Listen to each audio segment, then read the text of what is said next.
আজকে বানাবো breakfast recipe. এই নাস্তাটা খেতে দুর্দান্ত। Welcome back to my channel নাচফালাই কিচেনে আপনাদের সবাইকে স্বাগত। আজকে আমি চলে এসেছি ব্রেকফাস্ট রেসিপি নিয়ে। তো রেসিপিটা আপনারা দেখতে থাকুন, স্কিপ না করে প্রথম থেকে শেষ পর্যন্ত দেখবেন বন্ধুরা। আশা করি আপনাদের সবাইকে ভালো লাগবে। তবে চলুন আমি কিভাবে এই নাস্তা ব্রেকফাস্টটা তৈরি করি। এখানে নিয়ে নিয়েছি আমি 1 বাটি মতো সুজি, আর ওই বাটিতে মেপে আমি 1 বাটি মতো নিয়ে নিচ্ছি টক দই। এটাকে আমি খুব সুন্দর করে মেখে নিচ্ছি, খুব ভালো করে মেখে নিতে হবে। এই যে দেখতেই পাচ্ছেন আমি কিভাবে মেখে নিচ্ছি। এটা আমি মেখে নিয়ে রেস্টে রেখে দেব। আর বন্ধুরা আপনারা স্কিপ করে দেখবেন না, একেবারে পুরোপুরি দেখবেন। আর নাস্তাটা খেতে দুর্দান্ত। পুরোপুরি দেখলে কি হয় বন্ধুরা, সম্পূর্ণটা শিখে নিতে পারবেন এই সুন্দর একটি নাস্তার রেসিপি। তো মাখা হয়ে গিয়েছে, আমি রেস্টে রেখে দিচ্ছি। তো এখানে রেস্টে রেখে দিয়েছি আমি 15 মিনিট। 15 থেকে 20 মিনিট আপনারা রেখে দেবেন, খুব সুন্দরভাবে সুজিটা ভিজে যাবে। এই যে দেখতেই পাচ্ছেন বন্ধুরা কতটা সুন্দরভাবে ভিজে গিয়েছে সুজিটা। এই দেখতেই পাচ্ছেন। এটা আমি চামচ দিয়ে নাড়াচাড়া করে নিচ্ছি কিছুক্ষণ। তো এরপরে আমি একটি মিক্সার বাটি নিয়ে নিচ্ছি। মিক্সার বাটিতে আমি ঢেলে নিচ্ছি। মিক্সার বাটিতে আমি ঢেলে নেব।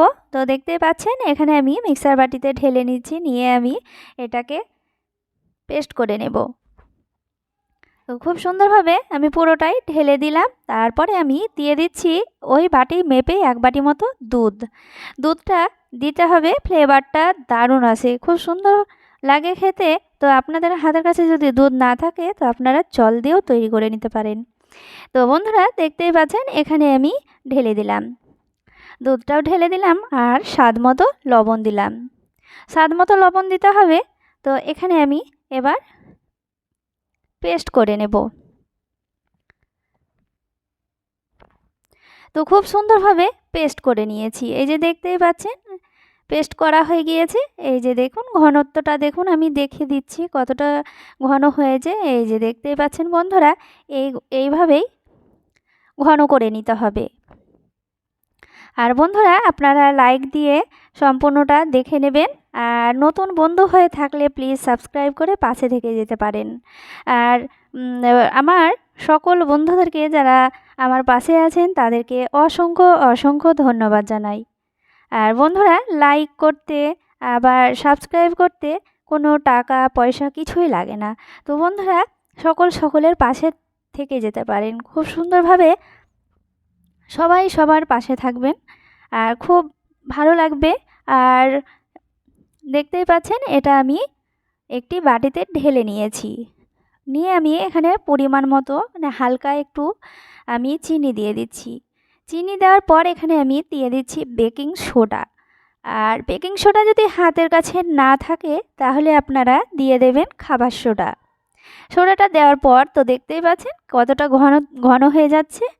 আর দিয়ে দিচ্ছি 1 চামচ মতো সাদা তেল। তো দিয়ে আমি কিছুক্ষণ নাড়াচাড়া করে নিয়ে, একেবারে খুব জোর জোর নাড়াচাড়া করে নেওয়া যাবে না, আমি হালকা হাতে নাড়াচাড়া করে নিচ্ছি। আর এই ভিডিওটা একটু স্পিড করা ছিল। তো বন্ধুরা চলে এসেছি আমি রান্নায়।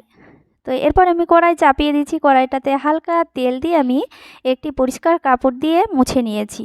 তারপরে আমি ব্যাটারটা দিয়ে দিয়েছি। তো ব্যাটারটা দেওয়া মাত্র দেখতেই পাচ্ছেন খুব সুন্দর একটি জালিদার হয়ে আসছে, বুদবুদ হয়ে এসেছে। তো দেখতেই পাচ্ছেন বন্ধুরা এখানে আমি দিয়ে দিলাম টমেটো কুচি।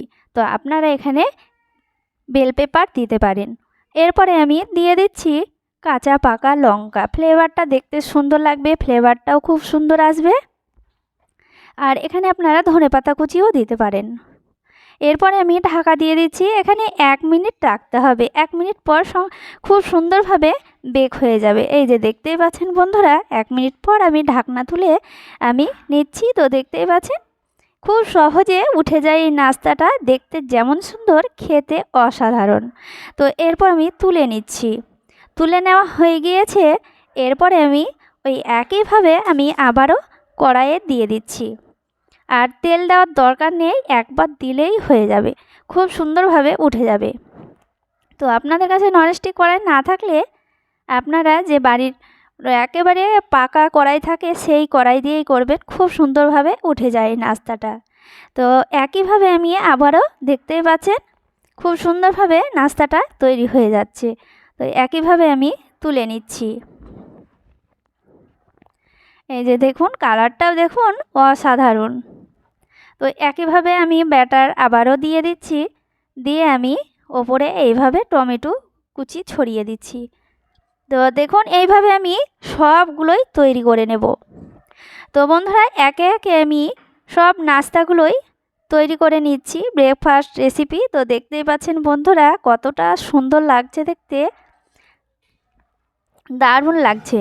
তো এইভাবে আমি সবগুলোই নাস্তা তৈরি করে নিচ্ছি। এই যে দেখুন সবগুলোই রেডি হয়ে গেল ব্রেকফাস্ট রেসিপি। বন্ধুরা দেখুন এই ব্রেকফাস্ট রেসিপিটা আপনারা বন্ধুরা এটা শুধুও খেতে পারবেন, আবার সস দিয়েও খেতে পারবেন।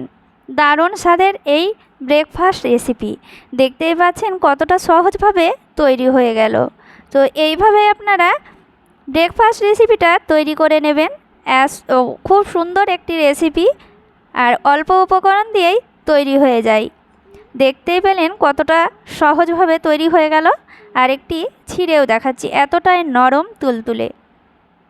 তো বন্ধুরা রেসিপিটা ভালো লাগলে অবশ্যই লাইক কমেন্ট শেয়ার করবেন, আর বেশি ভালো লেগে থাকলে সাবস্ক্রাইব করে পাশে থেকে যেতে পারেন। আর বন্ধুরা সবাইকে সাপোর্ট করবেন, আর সবাই ভালো থাকেন। ধন্যবাদ।